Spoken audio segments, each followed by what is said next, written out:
Indian cricketer Sanju Samson ಜೀವನಕ್ಕೆ ಕೊಳ್ಳಿ ಇಟ್ರ ಆ ದಿಗ್ಗಜ ಆಟಗಾರರು.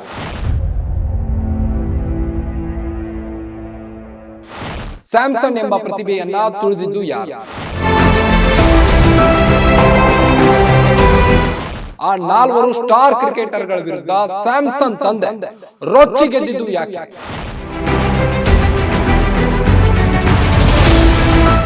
Guarantee guarantee guarantee. ಇದು ಗ್ಯಾರಂಟಿ ನ್ಯೂಸ್. ಸುದ್ದಿ ಖಚಿತ, ನ್ಯಾಯ ನಿಶ್ಚಿತ. ನಾನು ನಿಮ್ಮ ಕಾರ್ತಿಕ್. ಇಂಡಿಯನ್ ಕ್ರಿಕೆಟರ್ ಸಂಜು ಸ್ಯಾಮ್ಸನ್ ಜೀವನಕ್ಕೆ ಕೊಳ್ಳಿ ಇಟ್ರ ಆ ದಿಗ್ಗಜ ಆಟಗಾರರು. ಸ್ಯಾಮ್ಸನ್ ಎಂಬ ಪ್ರತಿಭೆಯನ್ನ ತುಳಿದಿದ್ದು ಯಾರು? ಆ ನಾಲ್ವರು ಸ್ಟಾರ್ ಕ್ರಿಕೆಟರ್ಗಳ ವಿರುದ್ಧ ಸ್ಯಾಮ್ಸನ್ ತಂದೆ ರೊಚ್ಚಿ ಗೆದ್ದಿದ್ದು ಯಾಕೆ? ಯಾರು ಆ ಸ್ಟಾರ್ ಆಟಗಾರರು? ಅವರು ಮಾಡಿದ್ದೇನು? ಸ್ಯಾಮ್ಸನ್ ವಿಶ್ವನಾಥನ್ ಆರೋಪವೇನು? ಇಲ್ಲಿದೆ 10 year ಸೀಕ್ರೆಟ್ ಸ್ಟೋರಿ. ನನ್ನ ಮಗನ ಜೀವನ ಹಾಳು ಮಾಡಿಬಿಟ್ರಲ್ಲೋ.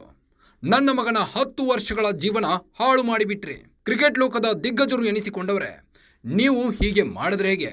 ಆಕ್ಚುಲಿ ಹೇಳಬೇಕಾದ್ರೆ ಅವನನ್ನ ಇನ್ನೂ ಸ್ವಲ್ಪ ಬೇಗ ಟೀಮ್ ಇಂಡಿಯಾ ತಂಡಕ್ಕೆ ಆಯ್ಕೆ ಮಾಡಿಕೊಂಡಿದ್ರೆ ಅವನ ಕರಿಯರ್ ಇನ್ನೂ ಬ್ರೈಟ್ ಆಗಿರ್ತಿತ್ತು.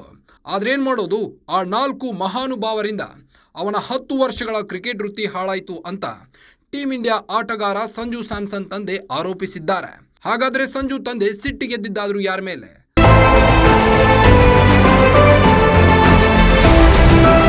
ಸಂಜುನ 10 ವರ್ಷಗಳ ಕ್ರಿಕೆಟ್ ಲೈಫ್ ಹಾಳು ಮಾಡಿದ್ದಾದ್ರೂ ಯಾರು?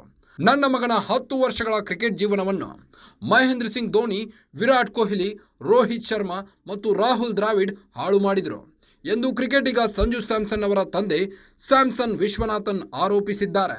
ಈ ಕುರಿತು ಮಲಯಾಳಂ ಖಾಸಗಿ ಮಾಧ್ಯಮದ ಸಂದರ್ಶನವೊಂದರಲ್ಲಿ ಮಾತನಾಡಿದ ಅವರು, 3-4 ಮಂದಿ ನನ್ನ ಮಗನ 10 ವರ್ಷಗಳ ಕ್ರಿಕೆಟ್ ವೃತ್ತಿ ಜೀವನವನ್ನು ಹಾಳು ಮಾಡಿದರು.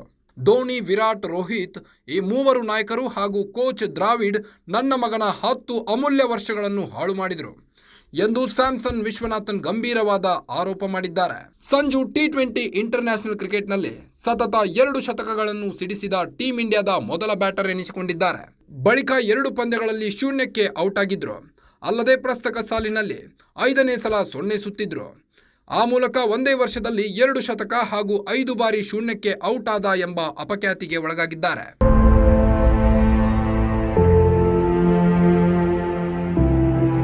ಇಂದು ಸೌತ್ ಆಫ್ರಿಕಾ ವರ್ಸಸ್ ಟೀಮ್ ಇಂಡಿಯಾದ 4ನೇ T20 ಮ್ಯಾಚ್ ನಡೆಯಲಿದೆ. ಈಗಾಗಲೇ ಟೀಮ್ ಇಂಡಿಯಾ ಈ ಒಂದು ಸರಣಿಯನ್ನು 2-1 ಅಂತರದಲ್ಲಿ ತನ್ನ ಕೈ ಹಿಡಿತದಲ್ಲಿಟ್ಟುಕೊಂಡಿದ್ದು, ಭಾರತ ಈ ಸರಣಿ ತನ್ನ ಕೈವಶ ಮಾಡಿಕೊಳ್ಳಬೇಕಾದರೆ ಇವತ್ತಿನ ಮ್ಯಾಚ್ ತುಂಬಾನೇ ಇಂಪಾರ್ಟೆಂಟ್ ಆಗಿದೆ. ಇಂತಹ ಪರಿಸ್ಥಿತಿಯಲ್ಲಿ ನಾಯಕ ಸೂರ್ಯಕುಮಾರ್ ಯಾದವ್ ಕೊನೆಯ ಪಂದ್ಯವನ್ನು ಗೆಲ್ಲುವ ಮೂಲಕ ಸರಣಿಯನ್ನು ಕೈವಶ ಮಾಡಿಕೊಳ್ಳುವುದರ ಮೇಲೆ ಕಣ್ಣಿಟ್ಟಿದ್ದಾರೆ. ಮತ್ತೊಂದೆಡೆ ದಕ್ಷಿಣ ಆಫ್ರಿಕಾದ ನಾಯಕ ಎಡನ್ ಮ್ಯಾಕ್ರಮ್ ಮುಂದಿನ ಪಂದ್ಯವನ್ನು ಗೆದ್ದು ಸರಣಿಯನ್ನು 2-2ರ ಸಮಬಲದೊಂದಿಗೆ ಕೊನೆಗೊಳಿಸಲು ಪ್ರಯತ್ನ ನಡೆಸಿದ್ದಾರೆ. ಉಭಯ ತಂಡಗಳ ನಡುವೆ ನಡೆದ ಮೊದಲ ಪಂದ್ಯವನ್ನು ಭಾರತ ತಂಡ 61 ರನ್ಗಳಿಂದ ಗೆದ್ದುಕೊಂಡಿತ್ತು. ಇದಾದ ಬಳಿಕ 2ನೇ T20ಯಲ್ಲಿ ದಕ್ಷಿಣ ಆಫ್ರಿಕಾ 3 ವಿಕೆಟ್ಗಳಿಂದ ಭಾರತವನ್ನು ಸೋಲಿಸಿತು. ಬುಧವಾರ ನಡೆದ 3ನೇ T20 ಪಂದ್ಯದಲ್ಲಿ ಭಾರತ ತಂಡ ಭರ್ಜರಿ ಕಮ್ಬ್ಯಾಕ್ ಮಾಡಿತ್ತು. ತಿಲಕ್ ವರ್ಮಾ ಅವರ ಶತಕದ ನೆರವಿನಿಂದ 11 ರನ್ಗಳಿಂದ ಪಂದ್ಯವನ್ನು ಗೆದ್ದುಕೊಂಡಿತ್ತು. ಹೀಗಿರುವಾಗ ಸರಣಿಯ 4ನೇ ಪಂದ್ಯವನ್ನು ಗೆದ್ದರೆ ಭಾರತಕ್ಕೆ ಸರಣಿ ಸಿಗಲಿದೆ. ಗ್ಯಾರಂಟಿ ನ್ಯೂಸ್, ಸುದ್ದಿ ಖಚಿತ, ನ್ಯಾಯ ನಿಶ್ಚಿತ.